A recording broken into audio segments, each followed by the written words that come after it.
Tiffins idli దోశలోకి ఎప్పుడూ చేసుకునే పల్లీ చట్నీ కొబ్బరి చట్నీ కాకుండా డిఫరెంట్గా టేస్టీగా పల్చటి టొమాటో చట్నీ ఎప్పుడైనా ట్రై చేశారా? కేవలం 3 టమాటాలతో ఈ పల్చటి టొమాటో చట్నీ చేసుకోవచ్చు. సింపుల్గా 10 మినిట్స్లో అయిపోతుంది. ఈ రెసిపీ వెయిట్ లాస్ చేసే వాళ్ళకి కూడా ఉపయోగపడుతుంది. Hello everybody, welcome back to my channel Keerthika's kitchen. ముందుగా టమాటా చట్నీ ప్రిపేర్ చేసుకోవడం కోసం 3 టమాటాలని ఇలా పెద్ద ముక్కలుగా కట్ చేసి మిక్సీ జార్లో వేసేసుకోవాలి. నెక్స్ట్ ఇందులోనే పెద్ద సైజు ఉల్లిపాయ కూడా కొంచెం పెద్ద ముక్కలుగా కట్ చేసి గ్రైండ్ చేసేసుకోవాలి. అస్సలు వాటర్ వేయకుండా గ్రైండ్ చేసుకోవాలి. మీ కారానికి తగ్గట్టు ఒక 5 నుంచి 6 ఎండుమిర్చి వేసుకోవాలి.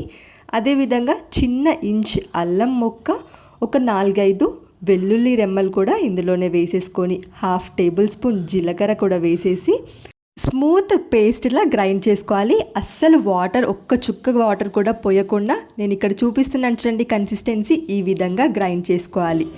ఇప్పుడు ఇది ఇక్కడ పక్కన పెట్టేసి ప్యాన్ పెట్టుకొని ఇందులో ఒక 2 టేబుల్ స్పూన్ వరకు ఆయిల్ వేసుకోండి. ఆయిల్ కొంచెం ఎక్కువగా పడుతుంది, ఎందుకంటే మనం వేసిన ఇంగ్రీడియంట్స్ అన్నీ కూడా పచ్చివే కదా. ఇవి ఫ్రై చేసుకోవడం కోసం ఆయిల్ ఒక 2 టేబుల్ స్పూన్ వేసుకొని 1/2 టేబుల్ స్పూన్ ఆవాలు, అదేవిధంగా ఒక గుప్పెడు కరివేపాకు వేసేసుకొని ఇవన్నీ కూడా కాస్త ఫ్రై అవ్వగానే లో ఫ్లేమ్లో పెట్టుకొని 1 టేబుల్ స్పూన్ శనగపిండి వేసుకోండి. శనగపిండి వేయడం వల్ల మనకు చట్నీ కన్సిస్టెన్సీ కొంచెం చిక్కగా వస్తుంది, టేస్ట్ కూడా చాలా బాగుంటుంది. అస్సలు మాడకుండా ఈ శనగపిండిని ఒక 10 సెకండ్ల వరకు కలుపుతూనే ఫ్రై చేసుకోవాలి.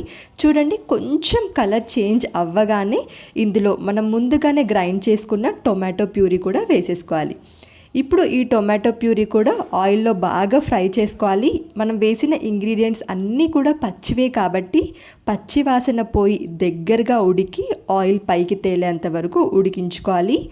మధ్యలో కలుపుతూ ఒక 3 నుంచి 4 నిమిషాల వరకు ఉడికించుకుంటే ఇవన్నీ కూడా పచ్చి వాసన పోయి ఆయిల్ పైకి తేలుతుంది. ఈ విధంగా దగ్గరగా అయినప్పుడు ఇందులో మనం ముందుగానే గ్రైండ్ చేసుకున్న జార్లో ఒక 1/2 గ్లాస్ వరకు వాటర్ పోసుకొని వాటర్ కూడా వేసేసి మిక్స్ చేసేసుకోవాలి. ఇలా వాటర్ పోసుకున్న తర్వాత లో టు మీడియం ఫ్లేమ్లో పెట్టుకొని ఉడికించుకోవాలి. మనం వేసిన టొమాటోలని పులుపు అడ్జస్ట్ చేయడం కోసం కొంచెం బెల్లం, అదేవిధంగా టేస్ట్కి సరిపడా సాల్ట్ కూడా వేసేసుకొని ఇక ఈ వాటర్ పోసిన తర్వాత 2 నుంచి 3 నిమిషాల వరకు కలుపుతూ ఉడికించుకోవాలి. కన్సిస్టెన్సీ కొంచెం దగ్గర పడేంత వరకు ఉడికించుకుంటే సరిపోతుంది. కలుపుతూ ఇలా ఒక 2 నుంచి 3 నిమిషాలు ఉడికించుకున్న తర్వాత ఇక్కడ కన్సిస్టెన్సీ చూడండి, లైట్గా బబుల్స్ వస్తాయి. ఈ స్టేజ్లో మధ్యలో కలుపుతూ అడుగంటకుండా కలుపుతూ ఉడికించుకోవాలి.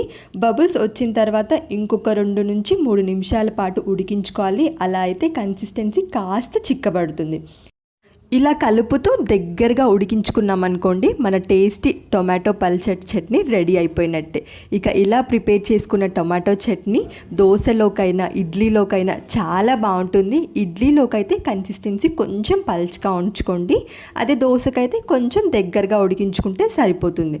ఇక ఈ చట్నీ వేడి ఇడ్లీ పైన సర్వ్ చేసుకొని తిన్నామనుకోండి, ప్లేట్ ఖాళీ చేసేస్తారు, అంత బాగుంటుంది. రెగ్యులర్గా చేసుకునే పల్లి కొబ్బరి చట్నీ కాకుండా ఈ విధంగా ఒకసారి ట్రై చేయండి, తప్పకుండా నచ్చుతుంది. వెయిట్ లాస్ చేసే వాళ్ళకి కూడా ఇది ఒక మంచి ఆల్టర్నేట్ రెసిపీ.